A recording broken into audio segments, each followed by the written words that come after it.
Take everywhere, but at what cost? Technology हर जगह है। हम हर जगह इसे देख सकते हैं, चाहे वो घर हो, ऑफिस हो या फिर सड़क पर चलते हुए।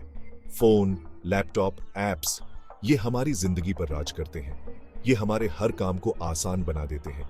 लेकिन क्या हमने कभी सोचा है कि इसका असर क्या हो सकता है? हम दोस्तों से, काम से और दुनिया से इन डिवाइसेस के जरिए जुड़ते हैं। ये हमें एक दूसरे के करीब लाते हैं, लेकिन क्या ये हमें असल में दूर भी कर रहे हैं? ये आसान है, तेज है और एडिक्टिव है। हम हर समय कनेक्टेड रहते हैं, लेकिन क्या ये कनेक्शन असली है? लेकिन क्या हम इस कन्वीनियंस के लिए कोई कीमत चुका रहे हैं? क्या हम अपनी प्राइवेसी और मेंटल पीस खो रहे हैं? वैसे तो टेक के बहुत फायदे हैं, लेकिन इसके नुकसान को समझना भी जरूरी है। हमें इसके दोनों पहलुओं को देखना होगा। हमारी मेंटल हेल्थ, रिश्ते और समाज भी इसका दबाव महसूस कर रहा है। ये हमें स्ट्रेस और एंजाइटी की ओर धकेल रहा है। एंजाइटी से लेकर आइसोलेशन तक नेगेटिव इंपैक्ट्स असली है। हमें इनसे बचने के तरीके ढूंढने होंगे। ये टेक्नोलॉजी को बदनाम करने के बारे में नहीं है। हम इसके फायदे को नकार नहीं सकते। ये इसके पोटेंशियल हार्म्स को समझने के बारे में है। हमें इसके उपयोग में सावधानी बरतनी होगी। हमें एक बैलेंस बनाने की जरूरत है। टेक को रिस्पॉन्सिबली यूज करना होगा, बिना इसे अपना कंट्रोल अपने हाथ से जाने दिए। हमें इसे एक टूल की तरह इस्तेमाल करना होगा, न कि एक मास्टर की तरह। आइए डिजिटल वर्ल्ड के डार्क साइड में थोड़ा और गहराई से उतरते हैं और इसे सेफली नेविगेट करने के तरीके एक्सप्लोर करते हैं। हमें इसके खतरों को समझना होगा और उनसे बचने के उपाय ढूंढने होंगे। Stressed brains takes toll on mental health. हमारे दिमाग डिजिटल एज की कांस्टेंट स्टिमुलेशन के लिए नहीं बने थे। सोशल मीडिया, नोटिफिकेशंस और हमेशा ऑन रहने का प्रेशर बहुत ज्यादा हो सकता है। ये कांस्टेंट कनेक्टिविटी बढ़ती हुई एंजाइटी और स्ट्रेस का कारण बन सकती है। हम खुद को दूसरों से कंपेयर करते हैं, लाइक्स के पीछे भागते हैं और ऑनलाइन एक परफेक्ट लाइफ पोर्ट्रे करने का प्रेशर महसूस करते हैं। ये सेल्फ एस्टीम और बॉडी इमेज को नेगेटिवली इंपैक्ट कर सकता है। स्क्रीन से निकलने वाली ब्लू लाइट हमारे स्लीप पैटर्न्स को बिगाड़ देती है। नींद की कमी एंजाइटी, डिप्रेशन और दूसरी मेंटल हेल्थ इश्यूज को और बढ़ावा देती है। अपने टेक यूज के प्रति माइंडफुल होना बहुत जरूरी है। अच्छी मेंटल हेल्थ बनाए रखने के लिए बाउंड्री सेट करना, ब्रेक्स लेना और रियल लाइफ इंटरैक्शंस को प्रायोरिटाइज करना बेहद जरूरी है। Lonely hearts tech and the decline of real connections. Technology ने हमें जोड़ने का वादा किया था, लेकिन ये आइसोलेशन को भी बढ़ावा दे रहा है। हम घंटों सोशल मीडिया स्क्रॉल करते रहते हैं, लेकिन असली जेन्युइन ह्यूमन इंटरैक्शन कितनी मिस कर रहे हैं। फेस टू फेस कॉन्वर्सेशंस की जगह टेक्स्ट्स और इमोजीज ले रहे हैं। हम बॉडी लैंग्वेज पढ़ने और मीनिंगफुल कॉन्वर्सेशंस करने की कला खोते जा रहे हैं। रिश्ते प्रभावित हो रहे हैं। कपल्स अपना ज्यादा समय फोन्स पर बिताते हैं बजाय एक दूसरे से बात करने के। फैमिलीज को डिवाइस फ्री मील्स करना या क्वालिटी टाइम बिताने में मुश्किल होती है। हमें रियल लाइफ कनेक्शंस को प्रायोरिटाइज करने की जरूरत है। फोन नीचे रखिए, टीवी बंद कीजिए और अपने आसपास के लोगों से जुड़िए। Screen time versus family time, a losing battle.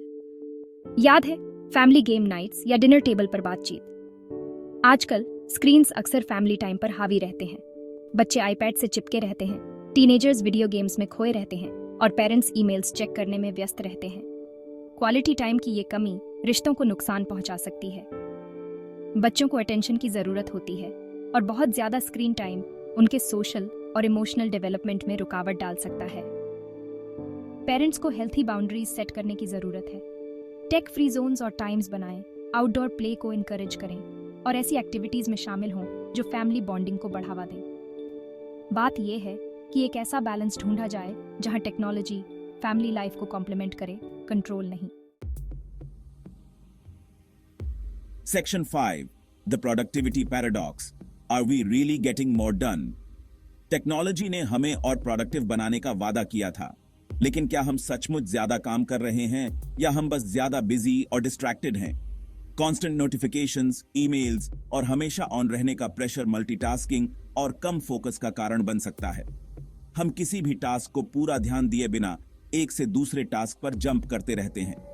ये बर्नआउट, कम क्रिएटिविटी और अंततः कम प्रोडक्टिविटी का कारण बन सकता है। हम टेक्नोलॉजी पर रिएक्ट करने में इतने व्यस्त हैं कि हमारे पास डीप वर्क और स्ट्रैटेजिक थिंकिंग के लिए कम समय बचता है। बाउंड्री सेट करना, टास्क्स को प्रायोरिटाइज करना और फोकस्ड वर्क और क्लियर थिंकिंग के लिए टेक फ्री स्पेसेस बनाना बहुत जरूरी है। Section 6, fake news and filter bubbles tech's threat to truth and unity. Internet को ओपन इंफॉर्मेशन और डाइवर्स पर्सपेक्टिव्स के लिए एक जगह माना जाता था। हालांकि ये मिस इन्फॉर्मेशन, इको चेंबर्स और ऑनलाइन पोलराइजेशन का अड्डा बन गया है।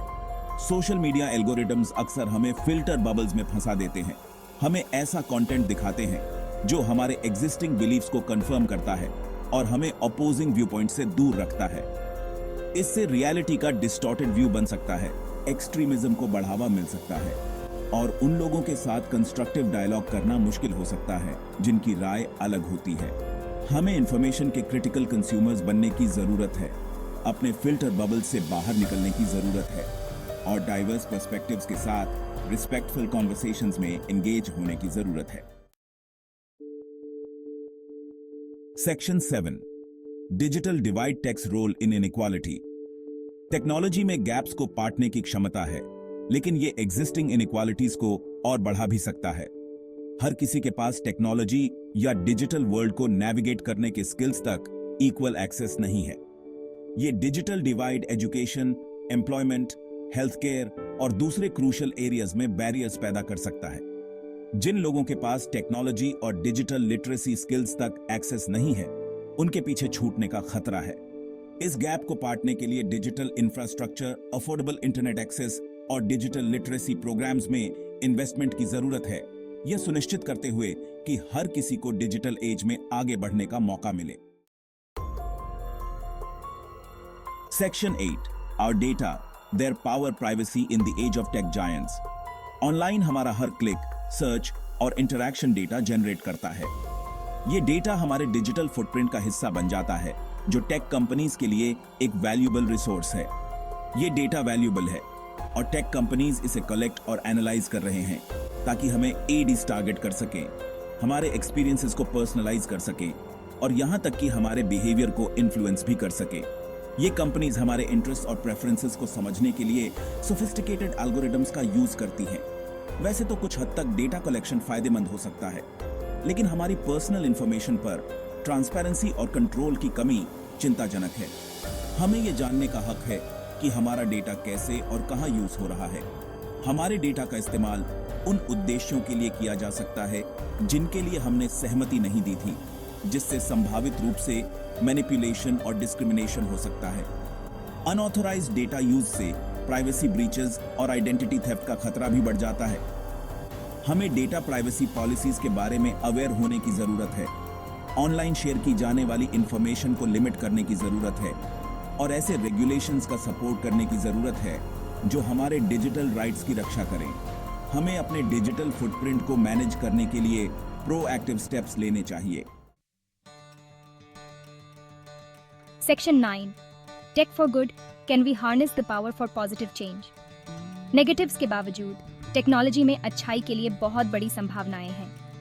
ये हमें अपनों से कनेक्ट कर सकता है, एजुकेशन और हेल्थ केयर तक पहुंच प्रोवाइड कर सकता है और इम्पॉर्टेंट इश्यूज के बारे में अवेयरनेस बढ़ा सकता है। ऑनलाइन लर्निंग प्लेटफॉर्म्स से लेकर टेलीमेडिसिन ऐप्स तक टेक्नोलॉजी इंडिविजुअल्स और कम्युनिटीज को एम्पावर कर सकता है। सोशल मीडिया का इस्तेमाल सोशल कॉजेज के लिए मोबिलाइज करने और मार्जिनलाइज्ड वॉइसेस को एम्पलीफाई करने के लिए किया जा सकता है। एथिकल डेवलपमेंट और रिस्पॉन्सिबल यूज पर ध्यान केंद्रित करके हम एक और इक्विटेबल और सस्टेनेबल फ्यूचर बनाने के लिए टेक्नोलॉजी की पावर का इस्तेमाल कर सकते हैं।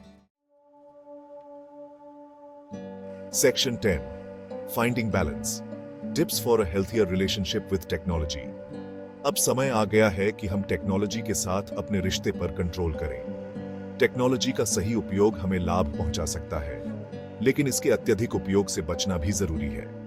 हेल्थियर बैलेंस पाने के लिए यहाँ कुछ टिप्स दिए गए हैं। ये टिप्स आपको टेक्नोलॉजी के साथ एक बेहतर और संतुलित रिश्ता बनाने में मदद करेंगे। बाउंड्रीज सेट करें, टेक फ्री जोन्स और टाइम्स बनाएं। अपने घर में कुछ जगहों को टेक्नोलॉजी फ्री रखें, जैसे कि डाइनिंग एरिया और बेडरूम। मील्स के दौरान अपना फोन दूर रखें और सोने से पहले कुछ समय ऑफलाइन बिताएं। यह आपके मानसिक स्वास्थ्य के लिए भी फायदेमंद है। माइंडफुल बने, ध्यान दें कि आप ऑनलाइन कितना समय बिताते हैं। अपने स्क्रीन टाइम को मॉनिटर करें और अननेसेसरी ऐप्स को डिलीट करें। अपने यूसेज को ट्रैक करने और अपने लिए लिमिट सेट करने के लिए ऐप्स का इस्तेमाल करें। इससे आप अपने समय का बेहतर प्रबंधन कर पाएंगे। रियल लाइफ कनेक्शंस को प्रायोरिटाइज करें। फैमिली और फ्रेंड्स के साथ फेस टू फेस इंटरेक्शंस के लिए समय निकालें। यह आपके रिश्तों को मजबूत बनाएगा। डिजिटल डिटॉक्स में एंगेज हों, टेक्नोलॉजी से रेगुलर ब्रेक्स लें। यह आपके मानसिक और शारीरिक स्वास्थ्य के लिए बहुत महत्वपूर्ण है। नेचर में वॉक के लिए जाएं, किताब पढ़ें या उन हॉबीज में समय बिताएं जो आपको पसंद है। यह आपको रिफ्रेश और रिजुविनेट करेगा। याद रखें, टेक्नोलॉजी को हमारी जिंदगी को एनहांस करना चाहिए, कंट्रोल नहीं। इसे एक टूल की तरह इस्तेमाल करें, न कि एक एडिक्शन की तरह। माइंडफुली यूज करके और हेल्थी बाउंड्री सेट करके हम रिस्क्स को कम करते हुए बेनिफिट्स पा सकते हैं। यह हमें एक हेल्थियर और हैप्पियर लाइफ जीने में मदद करेगा।